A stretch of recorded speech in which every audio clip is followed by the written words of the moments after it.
Ladies and gentlemen, this is Jettix, and welcome back to another review and recap for Dragon Ball Super Episode 102.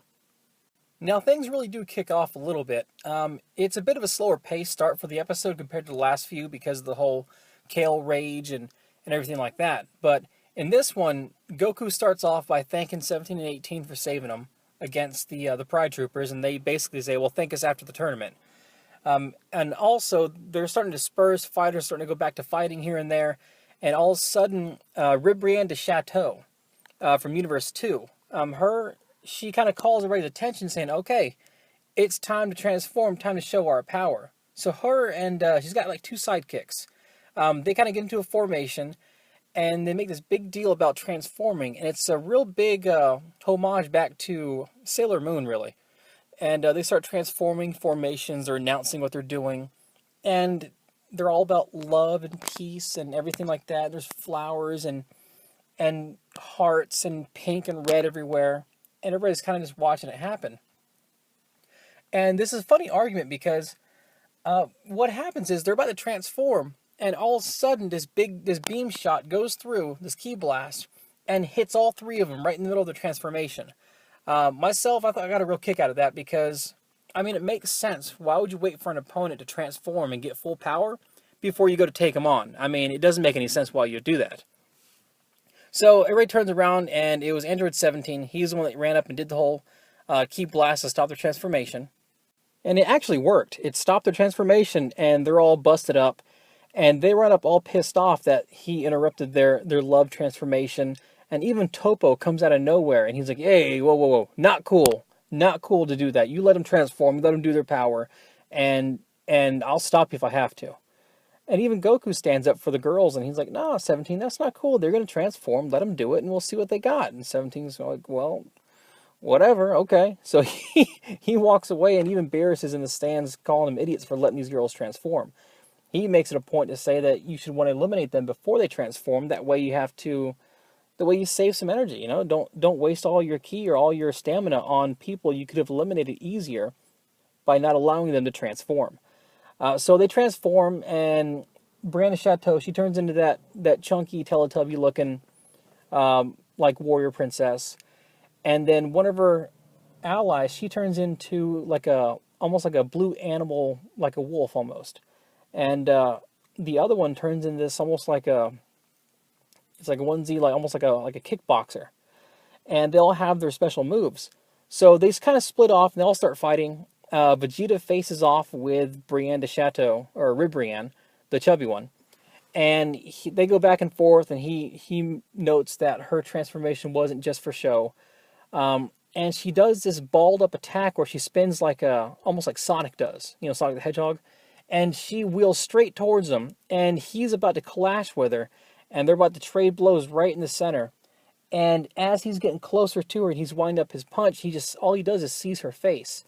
And I guess, I don't know, I guess Vegeta's hating on chubby girls or something, but he goes to deck her in the face, and then as he's getting closer, his face kind of starts twisting up like he's disgusted, and he just jumps out of the way. He goes, I couldn't do it. And she keeps on rolling through, and she actually eliminates this one guy that Piccolo was facing off with. So she gets elimination through that. And that's basically all that happened. That's all we saw of Vegeta. Next up, we have Goku. He's facing off with the kickboxer one, the yellow little power princess. Let's call her power princesses. Ribrianne and her two sidekicks. I'm just referring to them as power princesses, just so you know what I'm talking about. But Goku faces off with the yellow one, and her whole thing is she basically has rapid fire punches. And the God of Destruction from Universe 2 explains that the longer her punches go, the quicker, sharper, harder, and more efficient they become. So Goku's deflecting, backstepping, and she starts punching at him so fast. He jumps back, and she's basically leaving ki blasts in the air. And then once he stops punching, she sends him to him. And he's dodging, and he's deflecting here and there. And one nails him in the face, and he's complaining that it hurt. And that's basically all we saw from that exchange. Next part of the episode is really going to focus 100% on Android 17. It gives us some more action on 17.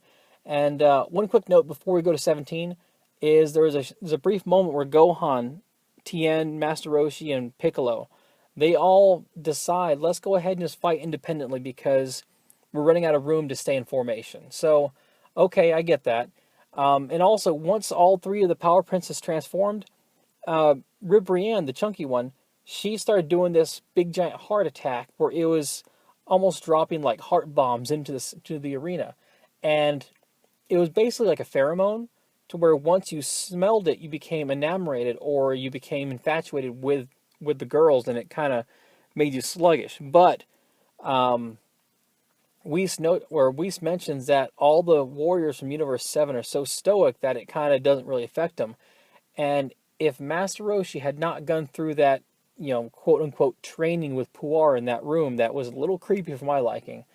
If he had not done that, he'd be in trouble here. But once again, Whis and Kai, or Supreme Kai, comment that the one they would have worried about was Master Roshi, but he jumped through the smoke just fine, and he was even thanking Puar for all the training. So, I mean, it seemed to have done him some good. He realized his biggest weakness, and he basically overcame it, which is great. Roshi's still in it. Roshi's good. So now we're going to transition over to Android 17. This is where the rest of the match, or the rest of the episode, really takes place. He's squaring off with the Blue Power Princess. She's basically like a wolf almost. She's animalistic. And the God of Destruction for Universe 2 explains that she is feral. She's got animal instinct. She fights ferociously.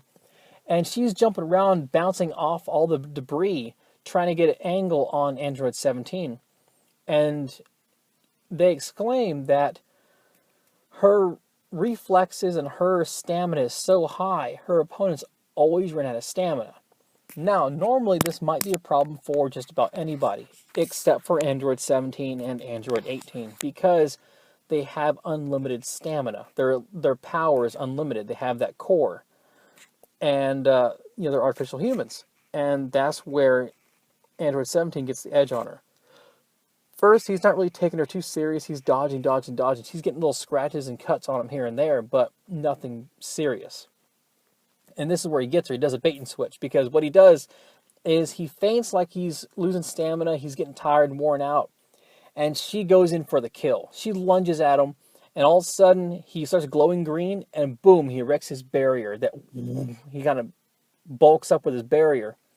The same barrier we saw in the outro music for Dragon Ball Super, the last one we had, before it changed over to the slower tune, or the slow music. But he pops the bear, he catches her in it, almost like a trap. And he's like, look, I can't believe you fell for that. Trust me, stamina is not a problem for me. And he starts spinning her round and round and round with his barrier. And he chucks her straight off the edge of the arena. And she's flying to get eliminated, and all of a sudden she's caught by this flyer with wings. Now, of course, if you remember, if you have natural wings, you can fly. It's just you can't use ki to fly. So she's caught and saved by a teammate. And she's brought back over to the stage, and she actually hits 17 back and knocks him into a pillar. Android 18 checks on him, makes sure he's okay. And he's like, no, I'm fine. I don't need help. I just kind of got distracted because she reminded me of the animal reserve I work on. Because he was a park ranger. And she was animalistic, so I guess he kind of took it easy on her. And he's like, now it's time to get serious. So he jumps in there, and the first thing he does is he eliminates the flyer. He goes and he hits her so many times, he straight goes ham on her. And he eliminates her straight to the bench. So she's down, and now his focus is on the blue one, the feral one. And he starts laying into her hard. I mean, he's just vicious. This is Android 17 like we've not seen him before, and it is great. It's fun to see him in this kind of situation. So he's taking her out, and Ribrianne, or Brianna Chateau, she comes in to stop the fight and help her ally. I don't remember what her ally's name is, the blue one. But she comes in to help her, stop 17, and then, they keep fighting, though. And 17 and the Blue Power Princess, they go back and forth, and he jumps up, and he actually bounces, or he stands on the light source for the fight. And Champa, he screams out, "Is it even legal?" And the Grand Priest says, "No, it's good. It's allowed." So 17, he jumps off that and fires a big blast, and he eliminates the Blue Power Princess. I forgot her name. I'm sorry. The Pharaoh one. He eliminates her straight up, and he lands, and that's it for her. Now, Ribrianne, she's pretty pissed off. The Teletubby one. She's livid, and she's got fire in her eyes. She's pissed off. She's angry, and she's basically going to square up with Android 17, and that is where the match actually ends. It was a pretty decent episode. I enjoyed it. It wasn't bad. One thing we got to keep in mind is a lot of these fights are taking place, and according to the narrator for the show, only 9 minutes has passed. It states there's 39 minutes left in the tournament, and when we started there was 48 minutes. So we've only had 9 minutes pass, and all this has happened so far. So pretty good, not bad. It's a decent episode. Next week, the preview shows Gohan is going to have some shine here. He squares off with a few fighters, a few warriors, and we'll hopefully see what he has to show us. And that's about it for the next episode. What we did notice is the Omni King was panning through the different universes, showing each fighter, and we finally know who the other two fighters for Universe 6 are.